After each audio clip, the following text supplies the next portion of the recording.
ఇప్పుడు మీరు చూస్తున్నది 18 శక్తిపీఠాల్లోని మొదటిది శాంకరీదేవి శక్తిపీఠం. ఈ ఆలయం శ్రీలంకలో ఉంది.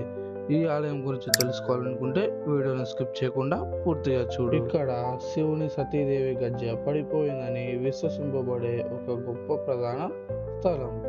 ఇది ఒక ముఖ్యమైన శక్తిపీఠంగా మారింది. ఇక్కడ శివుడిని త్రికోణేశ్వరుడిగా పూజిస్తారు. రావణుడు ఈ ఆలయాన్ని నిర్మించారని నమ్ముతారు.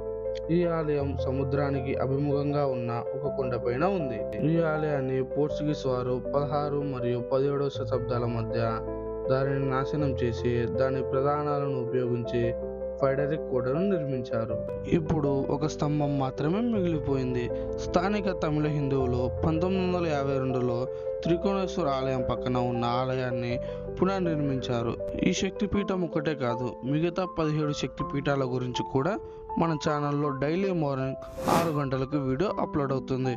మీరు డైలీ ఉదయాన్నే అమ్మవారిని దర్శించి అమ్మవారి గురించి తెలుసుకోవాలనుకుంటే మన ఛానల్ని సబ్స్క్రైబ్ చేసి పక్కనున్న బెల్ ఐకాన్ని ఆన్లో పెట్టుకోండి. అప్పుడు నేను చేసే ప్రతి వీడియో మీరు చూడగలరు.